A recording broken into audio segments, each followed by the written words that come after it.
Picture this moment. A woman stands in her walk-in closet at 3 in the morning. She can't sleep. Around her hang 200 pieces of clothing, tags still attached to half of them. She bought that dress for a wedding she never attended.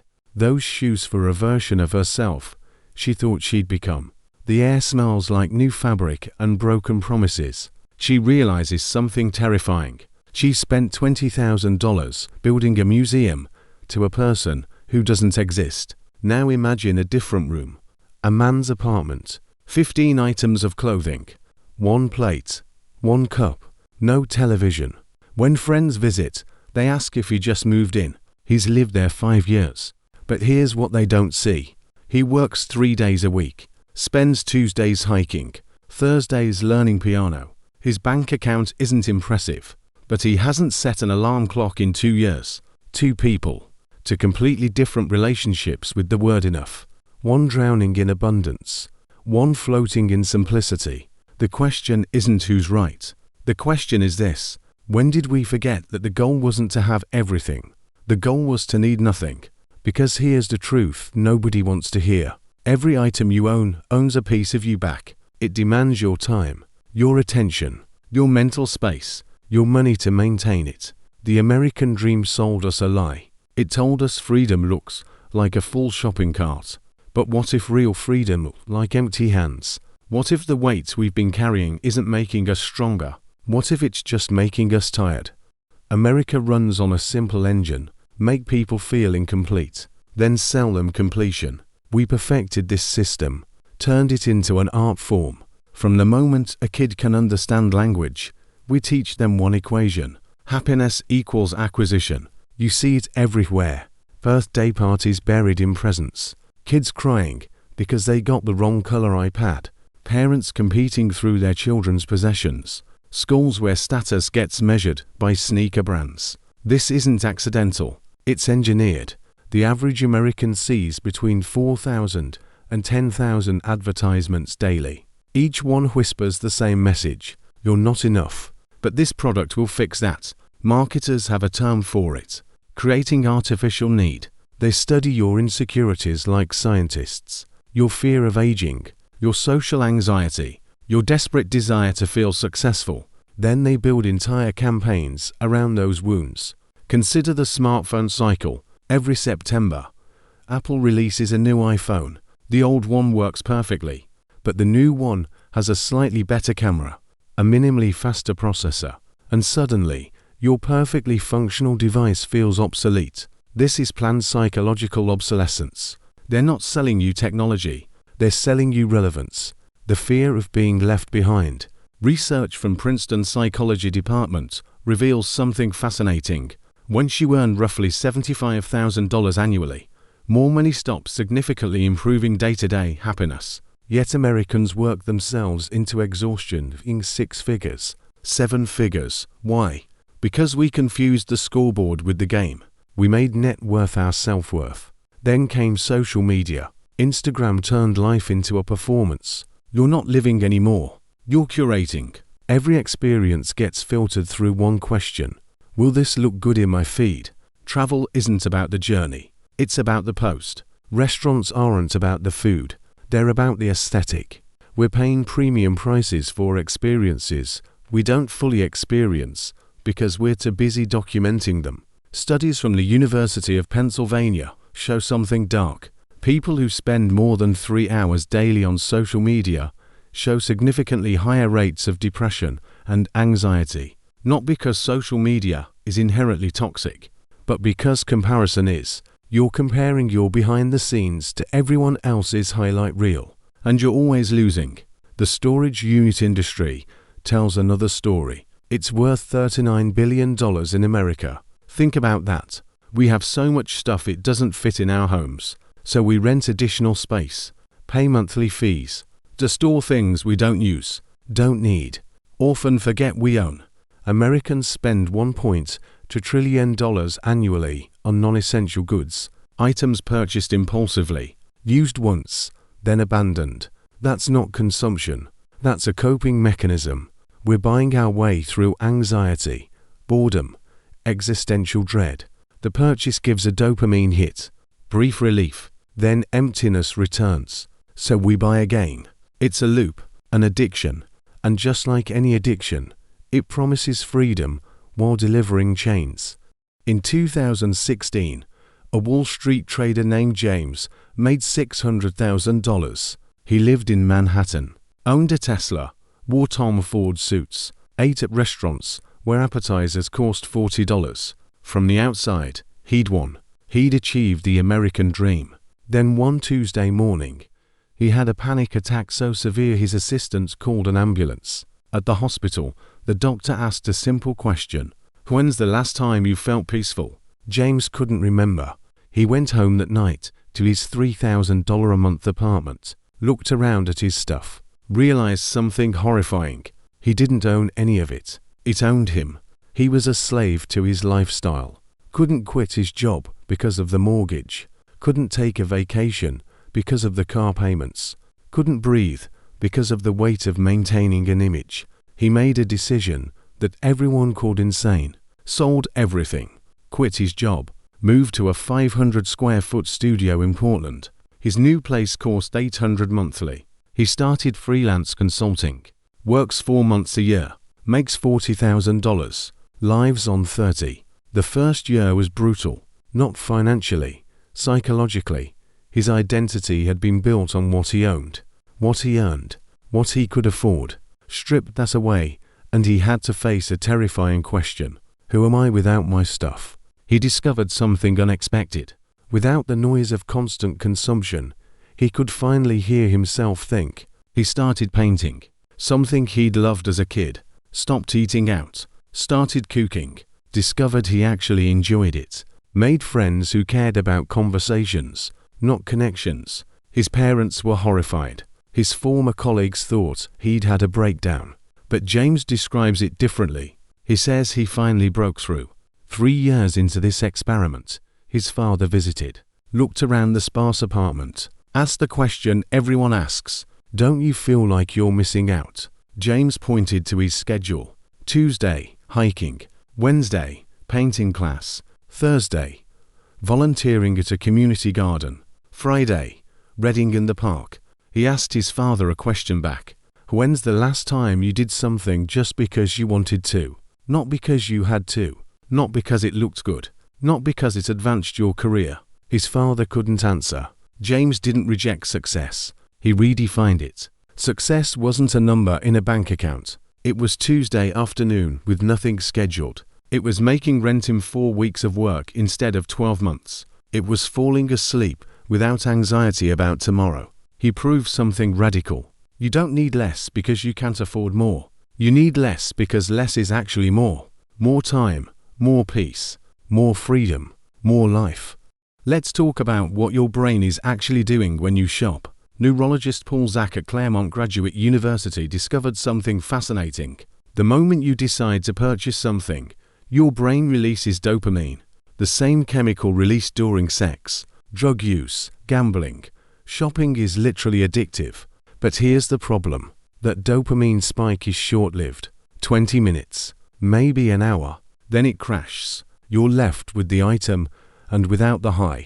So your brain seeks the next hit. This is why you can't just buy one thing.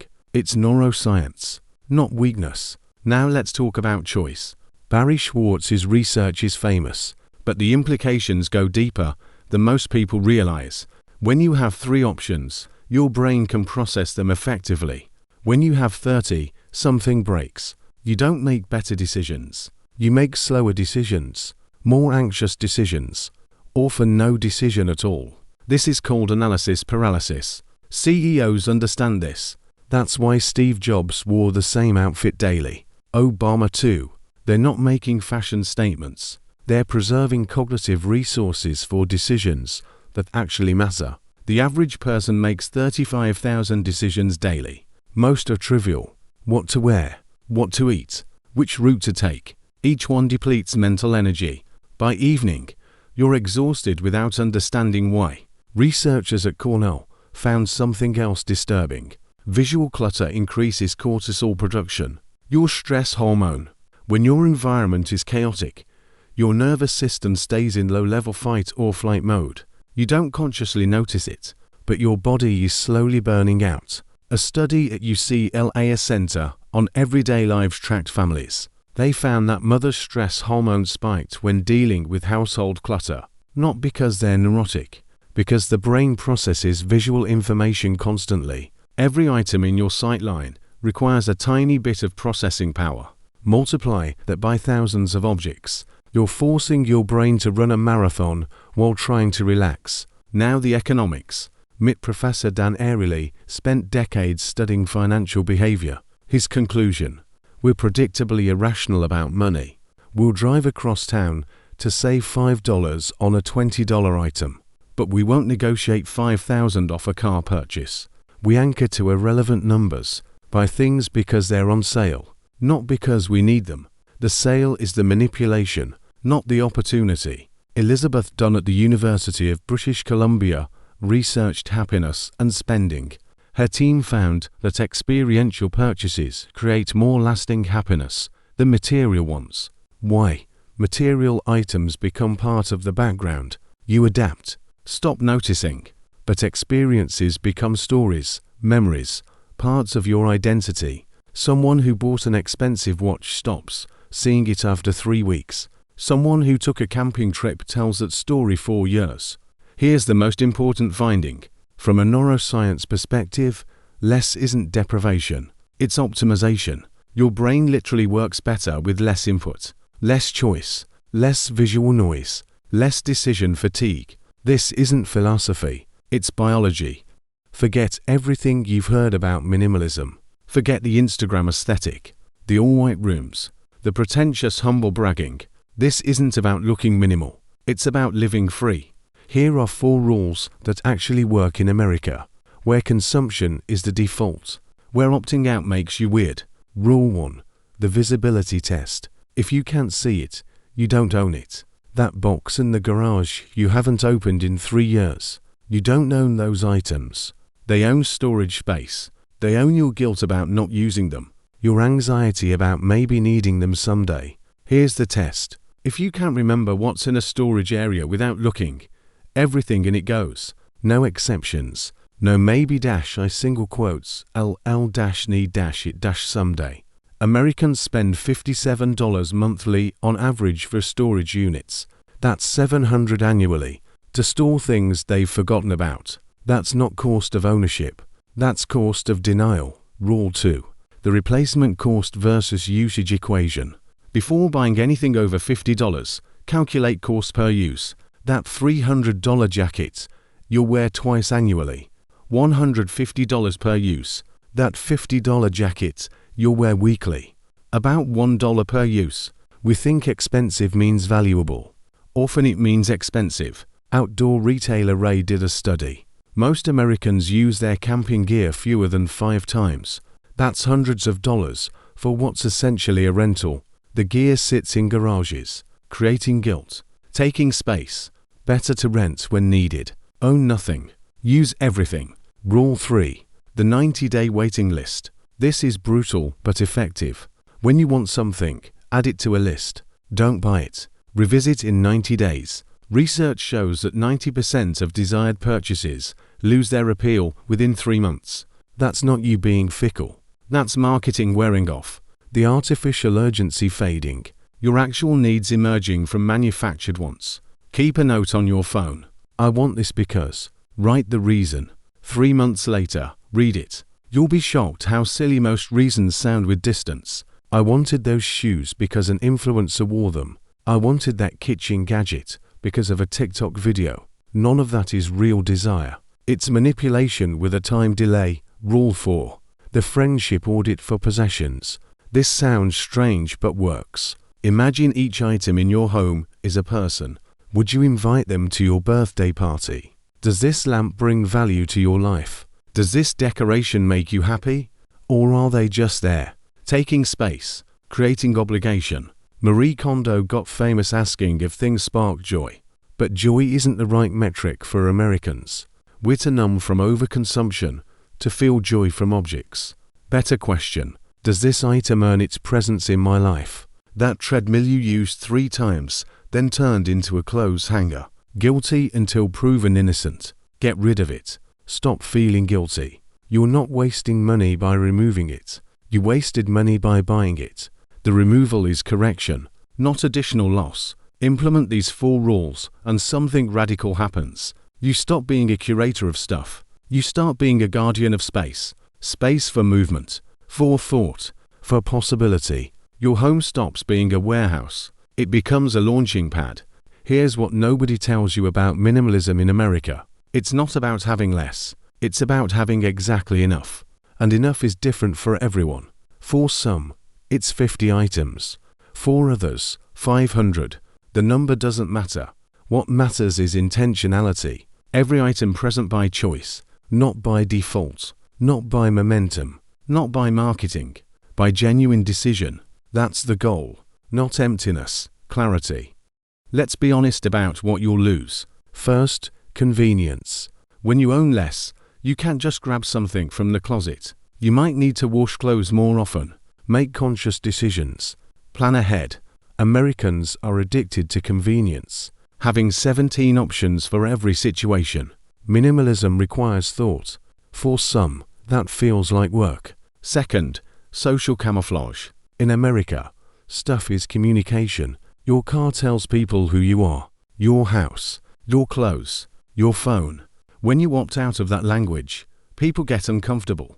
They think you're judging them, or broke, or weird. You're not invited to certain conversations anymore. Can't participate in the keeping up game. That creates distance, even from people you care about. Third, identity crisis. If you've built your sense of self around what you own, removing those markers is destabilizing. Who are you without the stuff that defines you? That's not a comfortable question. Takes time to answer. Some people never do.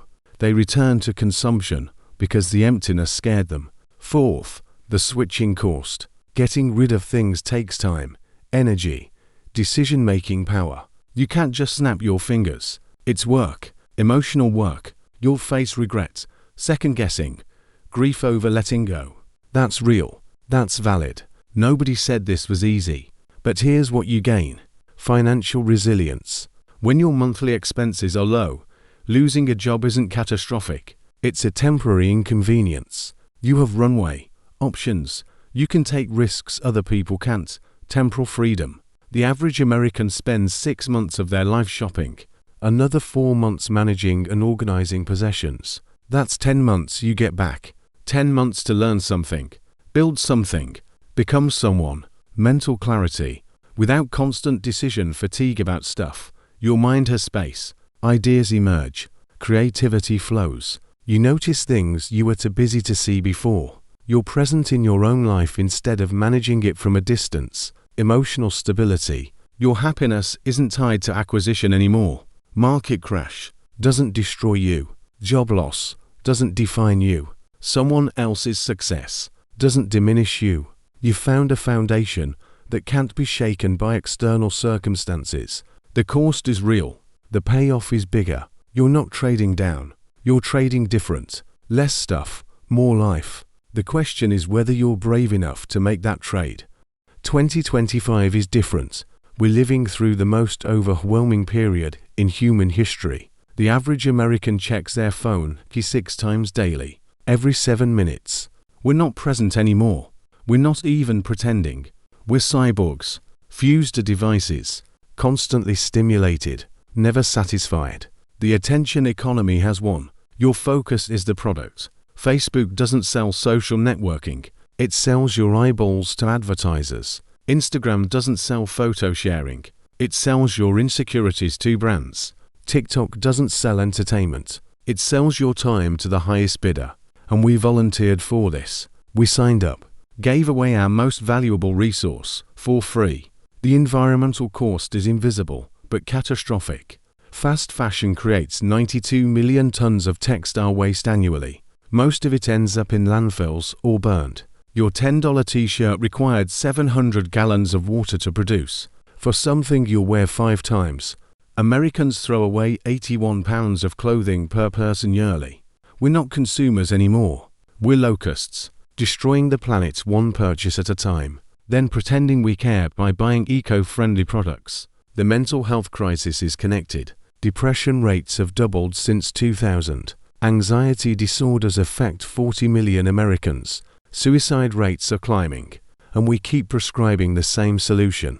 Buy something. Feel better. It's not working. Minimalism isn't the only answer, but it's part of the answer. Because when you remove the noise, you can finally hear what's actually wrong. Most people aren't depressed because of chemical imbalances. They're depressed because they're living lives that don't fit them. Working jobs they hate to buy things they don't need to impress people they don't like. That's not a medical condition. That's a lifestyle disease. The cure isn't medication. It's courage. Digital minimalism is the new frontier. Newport wrote about it. Tristan Harris warns about it. The smartest people in tech don't let their kids use social media. That should tell you something. These platforms are engineered for addiction by people who understand your psychology better than you do. Opting out isn't radical anymore. It's survival. The algorithms want your attention every waking moment. They're winning. You're losing time, focus, autonomy, the ability to think your own thoughts. Minimalism today is resistance. It's saying no to a system designed to keep you dissatisfied, hungry, always reaching for more. It's reclaiming your right to decide what enough means, not letting advertisers decide for you. This isn't about being anti-technology or anti-progress. It's about being pro-human, pro-sanity, pro-life, your actual life, not the performed version, not the curated highlights. The real messy, beautiful, boring, ordinary miracle of existing. That's what's at stake, not your stuff, your attention, your time, your soul. So here we are, back where we started. Two versions of life, one heavy, one light, one cluttered, one clear. You know which one makes sense. The question is whether you'll actually do anything about it. Because knowing isn't enough. America is full of people who know they're trapped, who understand the system is broken, who recognize they're on a hamster wheel going nowhere. They know. And they do nothing. Why? Because change is uncomfortable. It's easier to keep buying, keep scrolling, keep pretending that one day, after one more purchase, you'll finally be satisfied. But you won't. That day never comes. So here's the invitation. Not a challenge, not a judgment, an invitation. Tonight, find one thing, just one, something in your home that isn't serving you, that's taking space without giving value, and let it go. Not because it'll make you a minimalist, not because it'll solve everything, but because it's practice. Practice for the bigger letting go you'll need to do eventually. Letting go of who you thought you should be. Letting go of the life you were told to want. Letting go of the fear that without your stuff, you're nothing. You're not nothing. You never were. You're just buried under years of consumption, marketing, expectations, other people's dreams. Start digging out, one item at a time. The art of needing less isn't about sacrifice. It's about excavation, uncovering who you actually are beneath everything you thought you needed to be. That person is worth finding. Start looking.